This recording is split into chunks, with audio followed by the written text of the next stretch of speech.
Now the new climate change report just released. 13 federal agencies ramping up urgent warnings of a severe threat to America's health and economy. The immediate threat posed by climate change is on full display in Greenland. Glaciers there are melting at an alarming pace, which could lead to a devastating sea level rises. In straight lines, swallowing everything left on the plain. Deadly wildfires and monster storms.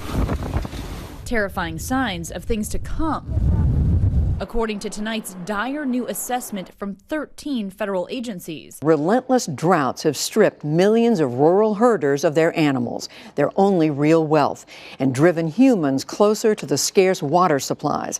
It's a living...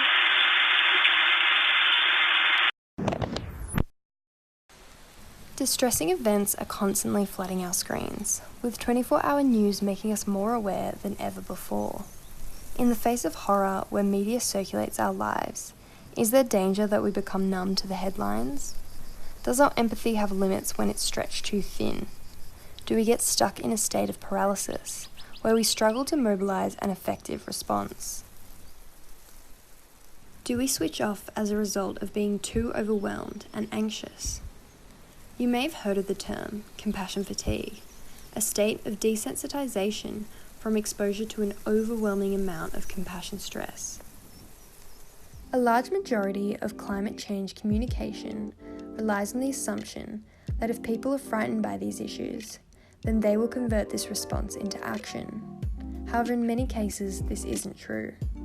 In our current state of a climate emergency, it is vital that we translate our fear and anger into something coherent and effective.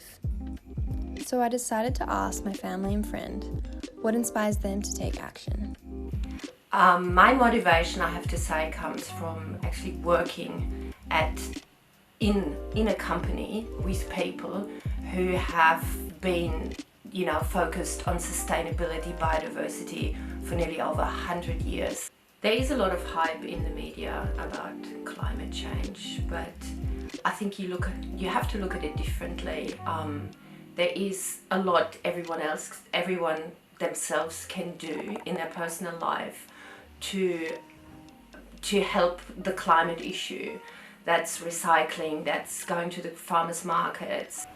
I think seeing other people being motivated about climate change is very motivating in of itself.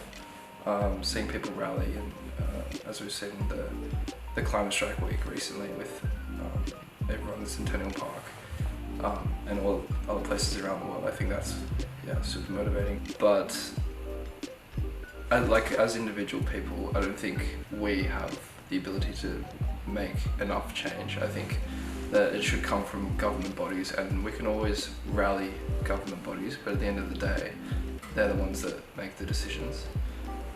So it is a bit futile, and as an individual it does feel a bit difficult to make a change. So the motivation behind all that stuff, it is difficult to get motivated at times, I find.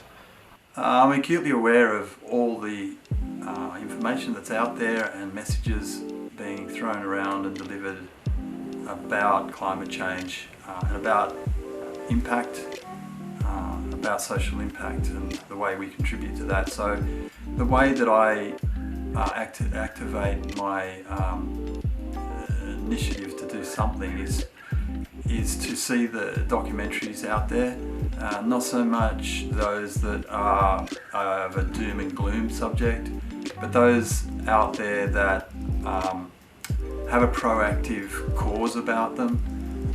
So the ones that deliver the scientific research that backs the fact that we are undergoing severe climate change at an ever-increasing rate. Despite feelings of helplessness and doubt, we seem to find hope in positive actions. Whether it's climate strikes, watching an educational documentary, or simply swapping our plastic cup for a keep cup. By focusing on progression, irrespective of policy changes and answers, we can hold on to our motivation. If we lose our motivation, we give up in the face of defeat, surrendering to the climate crisis. Environmental communication can be a valuable tool if we use it effectively. It can force an issue on the agenda and mobilize global action. With major news platforms attempting to make climate change visible and immediate through shocking imagery, we can understand its limitations.